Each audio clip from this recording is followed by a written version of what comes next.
धर्म, शौर्य आणि संस्कृतीचे प्रतीक असलेल्या धर्मवीर छत्रपती संभाजी महाराजांच्या मूर्तीचा अनावरण सोहळा बेळगावातील कंगराळी बेके या गावात सोमवार दिनांक 15 डिसेंबर रोजी मोठ्या उत्साहात पार पडला। या कार्यक्रमास कर्नाटकाचे माजी मंत्री सी.टी. रवी प्रमुख पाहुणे म्हणून उपस्थित होते। या सोहळ्यास परिसरातील विविध मान्यवर, ग्रामपंचायत पदाधिकारी, सदस्य तसेच ग्रामस्थ यांची मोठ्या संख्येने उपस्थिती लाभली।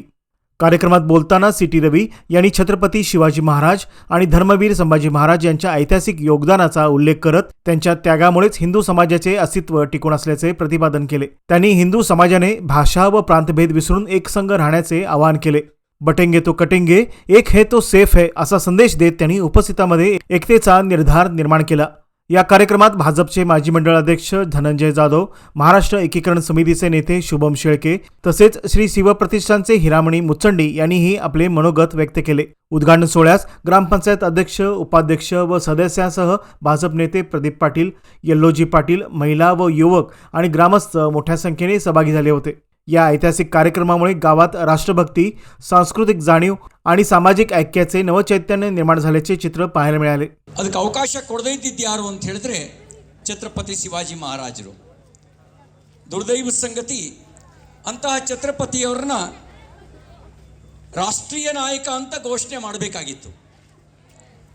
ನಾನು ಒಂದು ಮಾತು ಹೇಳಿಕ್ಕೆ ಬಯಸ್ತೇನೆ, ನಾವೆಲ್ಲ ರಾಜಕಾರಣಕ್ಕೆ ಬಂದಿದ್ದು ಕೇವಲ ಹಿಂದುತ್ವಕ್ಕಾಗಿ। हम लोग राजनीति में हैं, सिर्फ हिंदुत्व के लिए राजनीति में है। हम हिंदुत्व के लिए लड़ेंगे, हिंदुत्व के लिए मरेंगे, मरने के लिए तैयार होकर के राजनीति में हम आए हैं।